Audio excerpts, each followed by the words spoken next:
Welcome to another shoe review by me. This is the New Balance 420. So one of the unique features about this shoe is that it has no animal products in it.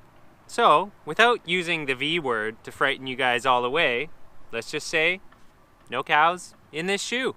Alright, so let's look at the unique features of this shoe. So basically this is a shoe designed by Marquise Henry, or for Marquise Henry, so that he can have a running shoe that is a skate shoe. So that's pretty clear when you look at this design. So the main difference is, well, it has a skate shoe sole. It's nice and flat and accommodating for skateboard maneuvers.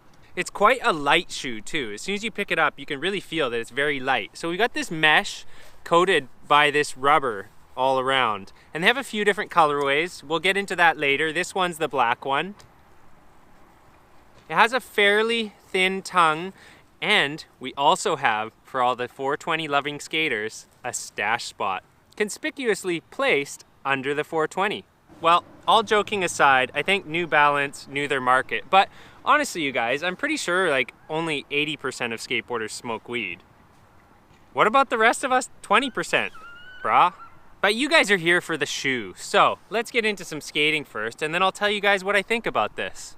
So these definitely have a cup sole feel. So if you're used to vulcanized, you're not gonna like it at first. They have decent grip for a cup sole, but you're lacking the board feel of a vulcanized, that's for sure.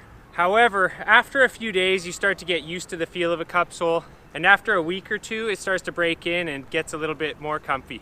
The flick on the first day is too much. It actually catches your board and throws it down, if you guys know what I mean. But after the first session, it gets nice. In fact, it's actually got a really powerful flick.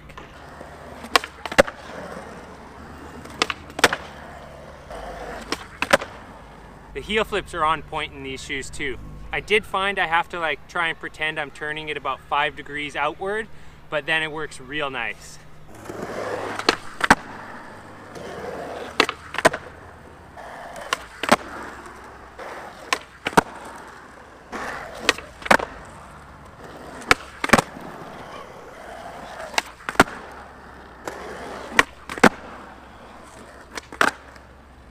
Well, that was flat ground.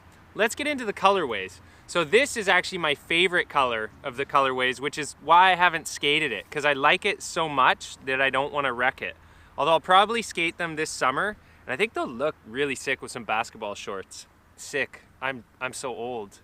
Lit, guys. They'll look lit, bro. Okay, so here's the other colorway, and this one is a bit of a different material. It's a bit more grippy. It's not shiny. Okay, let's get into durability. This is about 3.5 weeks, and I was skating almost all new boards, so I skated the FA and the Twin Tail in these shoes. It's just starting to get a little hole there, and this is the spot that I wear out the fastest on every shoe.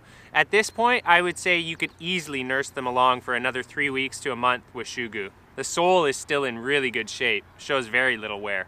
I found this colorway the most comfortable because it's a much softer fabric. This one really feels like a running shoe. These were very hard in the winter. The plasticky nature of this material is much stiffer and much harder. These, however, were always very flexible. The flick on these ones was also really awesome. It has this sort of squarish, textured-y look, and it was super like, whoop. I don't know, it made a cool sound when I did my flicks. It caught really well. Anyways, let's do a little skating and then get back into the sizing.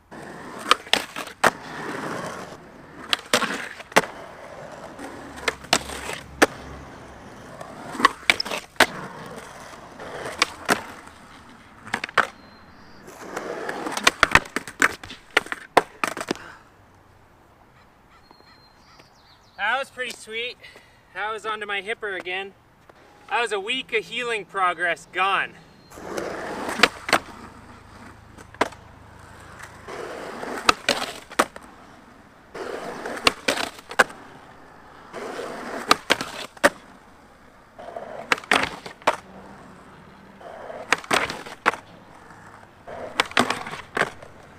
I got a great susky going today.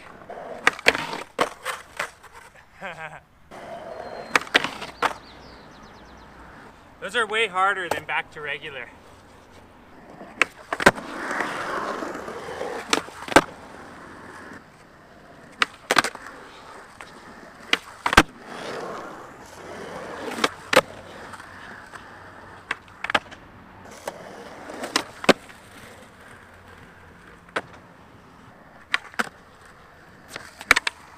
Some days it do, some days it don't.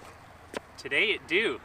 You know what? I think I stepped on some lucky goose poop, because as I was pushing, riding up, I felt this little smudge, and like right when I look at my board mid-manual after flipping in, I could see this goose poop. I'm like, don't let it distract you, hold on.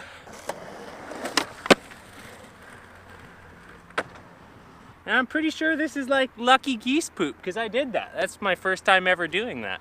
Okay, to wrap this up, let's get into sizing, because that's important, and I kind of had a big issue and question about that. I had 10.5 sent to me. I wear 10.5 in Nike, Lakai, and Vans, and probably a bunch of other brands I don't wear. When I first put these on, my foot was floating around in them, and that actually never really stopped, but I did get used to it. But it made me wonder if these were half a size too big. Thankfully, you guys, we had somebody send a pair of shoes out of their own pocket all the way from Japan, a pair of 10s in this one. I tried those on and they felt like they were gonna work. They felt like they were gonna be okay. But after I wore them for an entire day, my feet hurt. And then when I was trying to skate in them, they were too tight. And I know a shoe's too tight from two things. One, my toes hurt, duh. But two, I also start to get a cramp in both feet right here. Like the same muscle you use for flicking tightens up. So I knew they were too small, and I think they are pretty close to a 10.5 true to size. I mean, they might be more like a 10 3/4 and a 10.25. They were that close, but I would not say they're like a whole half size off. Definitely not. I think what it is these fit a wider foot, and I have a small and dainty foot, hence why my foot was flopping around. However, you can see that there's kind of a fair bit of extra material there, and I think if they trimmed it down a little, that would cut it down and make it really feel like a 10.5 true to size. The other thing I would like to say is, in terms of the material, I think this stuff is a winner. Can you guys make a shoe that's got this material in white with a vulcanized sole? I will never skate anything else if you do that.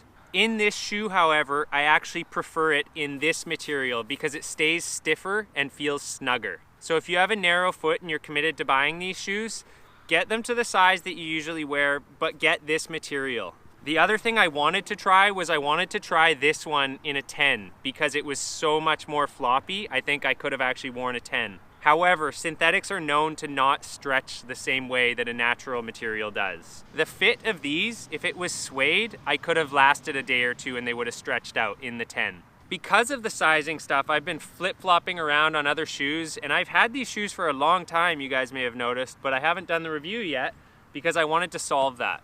And I also was not really wanting to skate these. However, now that I have them back on and I've gotten used to them again, these are now feeling great again, as shown by today's session. To summarize, I think these shoes are actually a pretty good buy. For a synthetic shoe, they last a surprisingly long time. 3.5 weeks before I would need to shoe glue it, which is really good for me. I skate like 5 days a week, an hour and a half a day. So you do the math, that's quite a lot for an old dude. So I think I'm gonna keep these on till I burn them up. I'm looking forward to skating these hot things in the summer. And I'm generally impressed with the build quality and the feel of New Balance, so I would definitely try some other models of New Balance too. The only thing is I'm gonna make sure that I can try them on. I'm not ordering anything online personally. But shoes are like that in general, you guys. Unless you know how it fits, you've tried it on somewhere, ordering anything online without trying it on is sketchy. Well, thanks for watching, you guys. I hope you found this useful.